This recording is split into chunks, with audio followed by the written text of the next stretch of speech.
Assalamualaikum warahmatullahi wabarakatuh. Perkenalkan, nama saya Delia Widianingrum, kelas K, Prodi PGSD semester 3. Di sini saya akan menjelaskan materi yang berjudul listrik dan magnet. Nah, langsung saja kita masuk ke pembahasan pertama, yaitu mengenai pengertian listrik. Listrik adalah aliran atau pergerakan elektron. Elektron adalah partikel yang bermuatan negatif yang ditemukan pada semua atom. Benda yang meneruskan aliran elektron disebut konduktor. Semua logam merupakan konduktor listrik yang baik, misalnya tembaga dan aluminium. Isolator adalah bahan yang menghambat aliran elektron, contohnya karet, plastik, keramik, kayu, dan gelas. Selanjutnya kita masuk ke pengertian listrik statis. Listrik statis adalah terdapat tumpukan elektron pada suatu tempat. Listrik statis disebabkan oleh gesekan antara dua zat isolator. Jika dua zat saling bergesekan, maka elektron akan ditarik dari suatu zat yang dilemparkan ke zat yang lainnya. Hal ini akan disebabkan tumpukan elektron sehingga terjadi muatan negatif pada salah satu benda dan hilangnya elektron pada lainnya sehingga terjadi muatan negatif. Selanjutnya kita masuk ke pengertian listrik dinamis. Arus listrik dinamis melibatkan aliran elektron atau ion. Aliran elektron dan ion ini akan menghasilkan arus listrik pada logam. Arus hanya dibawa oleh elektron yang mengandung muatan elektron yang bebas untuk membawa arus listrik. Selanjutnya ialah manfaat listrik dalam kehidupan sehari-hari. Manfaat listrik dalam kehidupan sehari-hari dibagi menjadi 5 bagian, yaitu yang pertama, energi listrik sebagai sumber penerang. Energi listrik sebagai sumber penerang pada malam hari dijadikan sumber penerang, contohnya lampu di rumah, di kantor, di jalan, di pasar, di tempat hiburan, dan lain sebagainya. Yang kedua, yaitu energi listrik sebagai sumber energi, yaitu listrik merupakan sumber energi pada benda-benda yang digunakan setiap harinya, seperti komputer, mesin cuci, TV, kulkas, dan kipas angin. Yang ketiga, yaitu energi listrik sebagai sumber gerak, yaitu seperti blender, kipas angin, dan lain sebagainya. Yang keempat, yaitu energi listrik sebagai pengelola dan penghasil suara, seperti memutar dan mendengarkan lagu pada ponsel atau speaker musik. Yang kelima, yaitu energi listrik sebagai sumber penghasil panas, seperti setrika dan lain sebagainya. Kita masuk ke pembahasan yang kedua, yaitu mengenai magnet. Langsung saja, magnet adalah jenis bebatuan yang memiliki kemampuan bisa menarik benda-benda tertentu. Menurut KBBI, magnet diartikan sebagai setiap bahan yang bisa menarik logam, besi. Kata magnet berasal dari bahasa Yunani yaitu magnetis litos, artinya batu magnesia. Selanjutnya yaitu sifat-sifat magnet.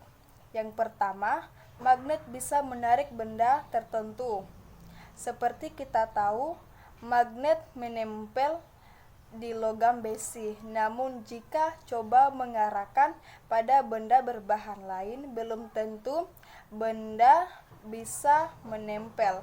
Benda yang bisa ditarik oleh magnet disebut benda magnetis. Contohnya benda magnetis yaitu besi, baja, dan nikel. Sifat magnet yang kedua yaitu magnet memiliki dua kutub, yaitu kutub selatan dan kutub utara. Kutub utara biasanya diberi warna merah dengan huruf N, sedangkan kutub selatan diberi warna biru dengan huruf S. Kutub-kutub magnet memiliki sifat keistimewaan, yaitu jika kutub magnet yang senama atau sama didekatkan maka akan saling tolak-menolak. Sebaliknya, jika kutub yang berbeda didekatkan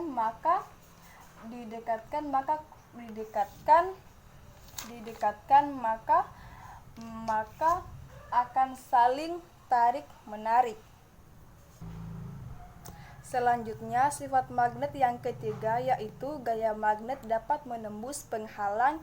Jika kamu mengarahkan kedua magnet, mereka akan saling menarik meskipun diberi penghalang keduanya. Hal ini karena magnet yang mempunyai kedua tetap saling menarik walaupun terhalang benda lain. Namun kekuatan akan berkurang jika penghalangnya lebih kuat. Selanjutnya ialah bentuk-bentuk magnet. Magnet dibedakan menjadi 5 bagian, yaitu yang pertama, magnet batang. Magnet batang digunakan untuk kunci pintu, pada lemari kaca dan kayu. Selain itu bisa digunakan sebagai penutup benda lain seperti kotak hadiah. Yang kedua yaitu magnet silinder. Magnet silinder mempunyai kegunaan sama dengan magnet batang. Yang ketiga yaitu magnet jarum. Magnet jarum yang digunakan untuk membuat kompas petunjuk arah mata angin. Yang keempat yaitu magnet cincin. Magnet cincin yang digunakan sebagai pembuatan pengeras suara seperti speaker dan radio. Yang kelima yaitu magnet ladam. Magnet ladam digunakan sebagai pengalas kaki kuda. Selanjutnya ialah manfaat gaya magnet dalam kehidupan sehari-hari. Manfaat gaya magnet dalam kehidupan sehari-hari dibagi menjadi 4 bagian, yaitu yang pertama, menarik benda lain. Yang kedua, membangkit tenaga listrik. Yang ketiga, petunjuk arah.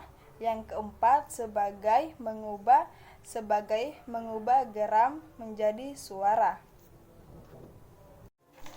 Itulah penjelasan dari saya. Kesimpulan dari pembahasan pertama yaitu listrik adalah aliran elektron dari atom pada sebuah pengantar. Semua atom memiliki partikel yang disebut elektron terletak pada orbitnya yang mengelilingi proton. Kesimpulan pembahasan yang kedua yaitu magnet merupakan benda yang dapat menarik benda yang terbuat dari baja, nikel, dan besi. Magnet didefinisikan sebagai bahan ferromagnetis dengan arah magnet terarah sama sehingga menghasilkan medan magnet. di sekitarnya. Magnet mempunyai bagian yang paling kuat tariknya, yaitu bagian kutub magnet yang terdiri bagian kutub utara dan kutub selatan. Saya akhiri dengan ucapan billahi taufik walhidayah. Wassalamualaikum warahmatullahi wabarakatuh.